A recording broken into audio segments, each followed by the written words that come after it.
કૃષ્ણ, જય માતાજી. કેમ છો બધા? મજામાં? તો સ્વાગત છે તમારા બધાનું આજના એક નવા વિડીયોમાં. અને અત્યારે જો ઘડિયાળમાં 11:30 થવા આવ્યા છે. અને જો મારે આજે રોટલી બધું બનાવવાનું છે. વાડીએ મજૂર છે, માંડવી નાદવાના, એટલે ભાતે બનાવવાનું છે. એટલે જો આજે ચૂલા ઉપર જ કાલે રોટલા વધારે બનાવવાના હતા ને, તો ચૂલા ઉપર જ બનાવી નાખું. ને હમણાં તો જો વિડીયો એમ કહું એમ કે બહુ ઓછા આવે છે, કેમ કે કામ એટલું હોય ને તો હવે વ્લોગ ઉતારવાનો કંઈ વારો નથી આવતો. એટલે બહુ ઓછા વ્લોગ આવે છે, એમ કે 2 દિવસે ને 3 દિવસે ને એમ. તો અત્યારે જો રોટલા ઘડવા વળગી ગઈ છું ને. મારા બેન તો સવારમાં સ્કૂલે આવી ગયા હોય. મારી મમ્મી જો મજૂર છે એટલે તો સવારમાં જ વાડીએ વહી ગયા છે, કે એને સવારમાં જ જે મજૂર હોય એટલે જવાનું હોય. ચાલો હું ફટાફટ છે ને રોટલા કરી લઉં અને પછી ભાત બાંધી લઈએ અને પછી ભાત વાળીએ.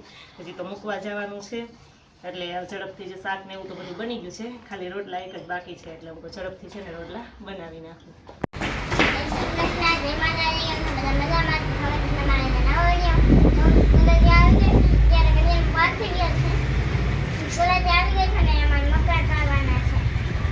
અમારે અચાનક જ મકાન પાડવાનું કામ ચાલુ કરી દીધું છે. કા બધા મકાન બનાવે ને અમે પાડવાનું કામ ચાલુ કરી દીધું છે. કેમ મીસુબેન? હે? અને જો મીસુબેન અહીં આવી ગયા ને ધૂળ ઉડે છે. અહીં આવતી રે.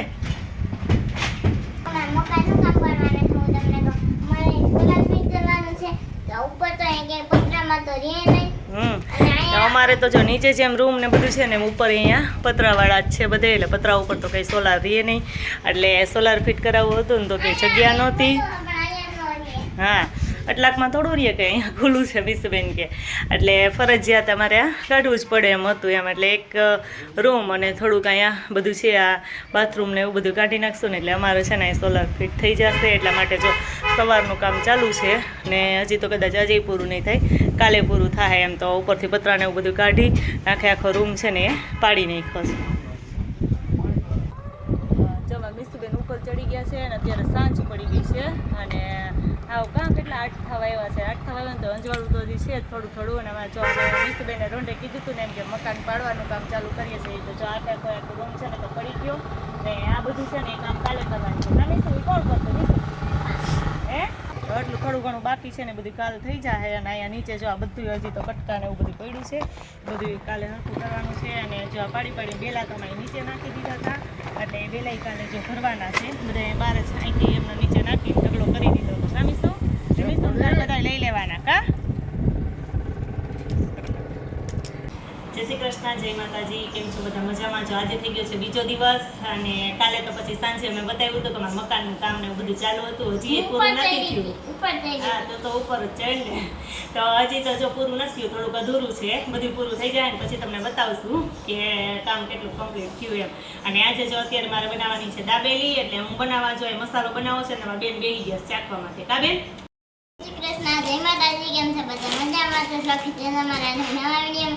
તમારે જે દાબેલી બનાવવાની છે અને બધે હે મસાલો અહીંયા હે ને તો ડુંગળી હે, લીંબુ હે, ધાણા હે, બટેટા હે, ખાંડ હે, ડુંગળી, લીંબુ, આમાં મરચાં ને આદુ ખાંડેલું છે.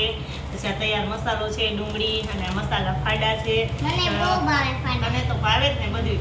અને બીજા આપણા જે રેગ્યુલર મસાલા હોય એ તો બધું મિક્સ કરીને આપણે મસ્ત મજાની દાબેલી છે ને બનાવી નાખીએ. કા હમણાં તો કેટલા ટાઈમથી કંઈ બનાવ્યું નહોતું. જોકે ગરમીમાં છે ને ખાવાની કંઈ મજા નથી આવતી. વરસાદની રાહ જોઈએ છે, પણ વરસાદ આઘું આઘું કરતો જાય છે. ક્યારેક આવે વરસાદ, કારણ કે આતુરતાથી વરસાદની રાહ જોઈએ પણ વરસાદ આવતો નથી.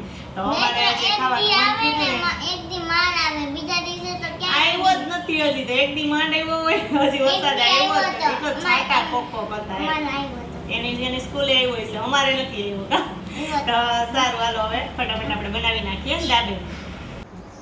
તો જો અમારો મસાલો છે ને બનીને બહુ મસ્ત જો તૈયાર થઈ ગયો છે, એકદમ મસ્ત. જોતા જ મોઢામાં પાણી આવી જાય એવો મસાલો બન્યો છે.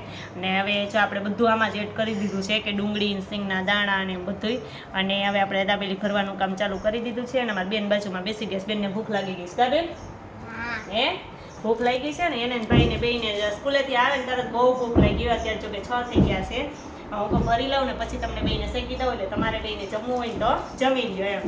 એટલે હાલો ફટાફટ આપણે એના પૂરતી થોડીક ભરી લઈએ અને એને શેકી દઈએ એટલે એ બે જમી લઈએ. અને હજી જો રોટલી તો મારે બનાવવાની જ હોય ફરજિયાત, એટલે બાકી છે થોડીક, તો રોટલી બનાવી નાખીએ. એને બેને જમવા આપી અને પછી બનાવી નાખીએ રોટલી. તો જો અત્યારે ઘડિયાળમાં 7 થઈ ગયા છે અને હું અહીં આવી ગઈ છું અગાસી ઉપર. ને જો કાલે કીધું હતું એમ જ કે આ પાડવાનું બધું કામ ચાલુ હતું, એટલે હવે જો બધું એટલું તો પડી ગયું છે. હવે અહીંયા વોશરૂમ ને એવું બધું હતું કે ટોયલેટ બાથરૂમ ને એ જગ્યા ઘટતી હતી એટલે અમે કાઢી નાખ્યા છે. તો હવે ખાલી એના ઓલા બાર હાથ ખોઈને એ જ ઊભા છે. તો એ બધું હવે કામ હજી કાલ કરવાનું છે. આજે 2 દિવસ થયા આ બધું વેપાડવાનું કામ કરતા હતા ને તો હજી ખૂટ્યું નથી, એટલે હજી મને એમ છે કાલે પૂરું થાય. અને આ બધું ખૂટશે ને પછી તો હજી તો આ બધું હમું કરવાનું, હરખું કરવાનું એ ઘણી વાર લાગશે. એટલે હજી જો 2 રૂમ છે ને 1 રૂમ આ બાજુ છે, 3 રૂમ તો હજી ઓલરેડી ઉપર છે. તો આ 3 રૂમ છે ને એમાં બધી વસ્તુ જ પડી છે. એટલે આ બધું સાફ સફાઈ થઈ જાય ને પછી આપણે એની સાફ સફાઈ કરવાની છે. કેમ કે વધારે એની વસ્તુઓ જે હોય ને નીચે એમાં ઉપર જ આવવા દે એટલે એમાંય ઘણો બધો ભંગાર ને એ બધી વસ્તુ પડી છે. તો એ બધું આપણે પછી આ બધું વ્યવસ્થિત થઈ જાય ને પછી એ હરખું કરવું પડશે. ને મીસુબેન જો રમવા આવી ગયા છે અને મારે રોટલી બનાવવા નથી, થોડીક એ બની ગઈ છે અને દાબેલી જો ભરીને રાખી દીધી છે. અને હમણાં આવા થોડીક વારમાં જમવાનું જો કે વહેલું જ હોય તો થોડીક વાર પછી બેસી જાઉં જમવા. હજી અહીંયા ઘણ પડ્યો હતો ને તો હું કહું હું લઈને ટ્રાય કરું તો મારી કીધે તો કેમ થાય તો ખબર નહીં, કેમ કે આપણો તો આ વિષય નથી.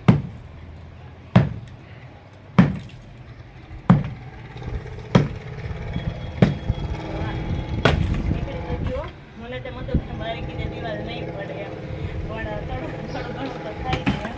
તો જ્યાં બધું નીકળી ગયો હતો ત્યાં ઈટું જતી ને ઈટું ચોકડી કરતા કરતા થઈ ગઈ છે અને ભાગી ગઈ છે. એટલે તો કંઈ કામમાં આવે એમ નથી ઉપયોગમાં.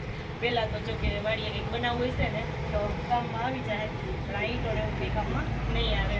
જો આટલી જગ્યા ખાલી કરી છે અને સોલારની ટાંકી હતી એ જો નીચે ઉતારી લીધી છે. તો એની ક્યાંક વ્યવસ્થા કરવી પડશે.